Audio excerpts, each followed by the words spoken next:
आदरणीय अध्यक्ष जी, राज्य के हर इलाके में खेल सुविधा उपलब्ध कराने के उद्देश्य से राज्य के सभी सरकारी खेल स्टेडियमों की GIS मैपिंग कराई जाएगी। वह ऐसे 10 गांव कस्बों जिनमें 10 किलोमीटर तक कोई सरकारी खेल स्टेडियम उपलब्ध नहीं है, वहां नए स्टेडियम उपलब्ध कराने का कार्य शुरू किया जाएगा।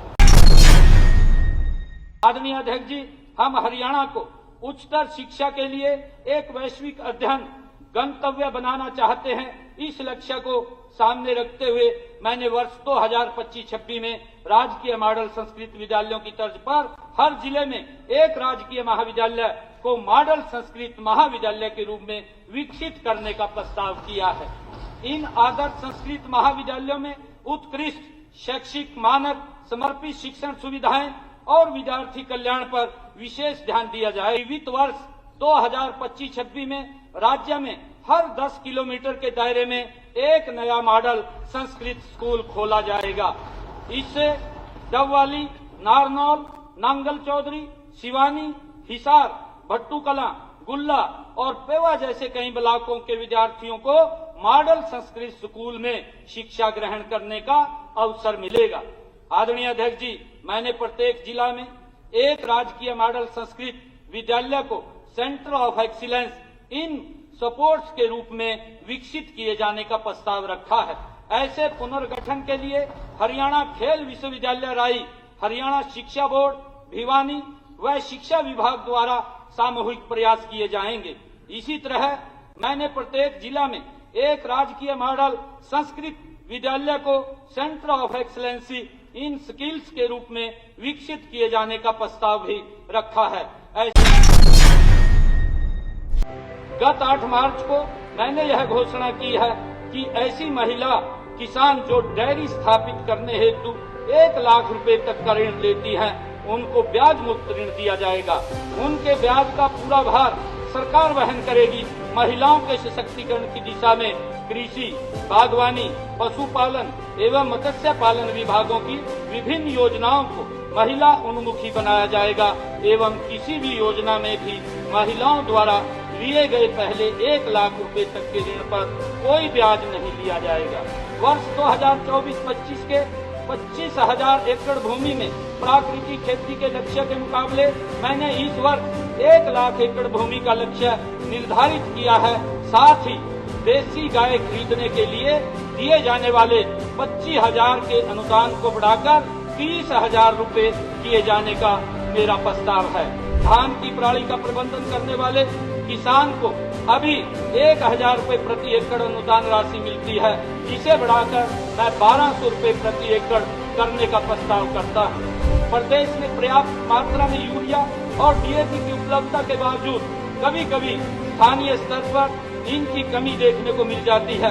किसानों के सुझाव के अनुरूप उर्वरक के तर्क संगत प्रयोगों के लिए मैं इनकी बिक्री को मेरी फसल मेरा ब्यौरा पोर्टल से जोड़े जाने का प्रस्ताव रखता हूँ।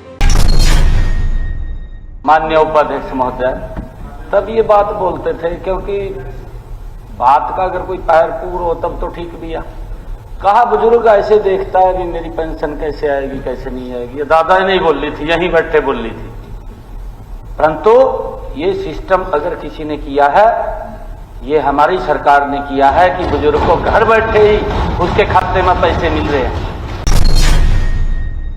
विभाग की सभी योजनाओं के प्रस्तावों के लिए वर्ष 2024-25 के संशोधित अनुमान की तुलना में कृषि एवं किसान कल्याण की आवंटित राशि को 19.2% से बढ़ाकर 4,229.29 करोड़ रुपए, बागवानी विभाग की आवंटित राशि 95.50% से बढ़ाकर 1,068.79 करोड़ रुपए, पशुपालन विभाग की आवंटित राशि को 5.9% से बढ़ाकर 2,083.43 करोड़ रुपए, मत्स्य पालन विभाग की आवंटित राशि को 144.40% से बढ़ाकर 218.76 करोड़ रुपए, सहकारिता क्षेत्र की आवंटित राशि को 58.80% से बढ़ाकर 1,254.57 करोड़ रुपए का प्रस्ताव रखता हूं।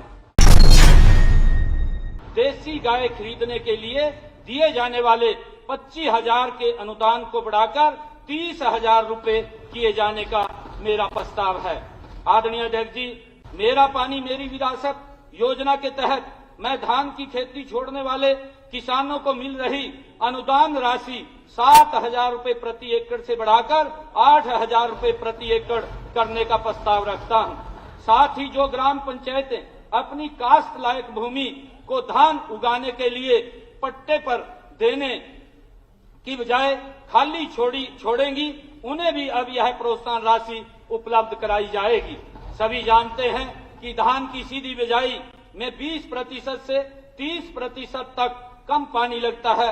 धान की ऐसी बुआई अर्थात DSR की अनुदान राशि अभी 4,000 प्रति एकड़ है। मैं इसे बढ़ाकर 4500 रुपए प्रति एकड़ का प्रस्ताव रखता हूं। आदरणीय अध्यक्ष जी, आदरणीय अध्यक्ष महोदय, हमने महिलाओं को प्रति माह 2100 रुपए की आर्थिक सहायता देने का संकल्प लिया था। इसे पूरा करने के लिए लाडो लक्ष्मी योजना को अंतिम रूप दिया जा रहा है। वित्त वर्ष 2025-26 में इसके लिए मैंने 5,000 करोड़ रुपए का प्रावधान किया है। 20 तारीख को जो हमारे लगभग 70,000 के करीब में ऐसे बेनिफिशियरी हैं जिन्होंने रजिस्टर्ड किया था, उनको वेरीफाई कर लिया है। वेरीफाई करके उनके खाते के अंदर 20 तारीख को 150 करोड़ रुपया एक किस्त उनके खाते में सभी के चली जाएगी, कोई नहीं बचेगा। अगर आपके पास कोई ऐसा है तो आप उसका रजिस्ट्रेशन कराइए, हम उसको वेरीफाई करते हैं, क्योंकि पोर्टल के ऊपर रजिस्टर्ड करते हैं, उसको वेरीफाई करते हैं।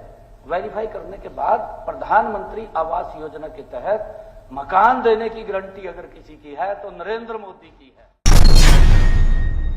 वर्ष 2036 में होने वाले ओलंपिक खेलों में हरियाणा के खिलाड़ियों के कम से कम 36 मेडल लाने के लक्ष्य से मिशन ओलंपिक 2036 विजयी भव योजना का आरंभ किया जाएगा, जिसके लिए 20 करोड़ रुपए का प्रावधान किया जाएगा।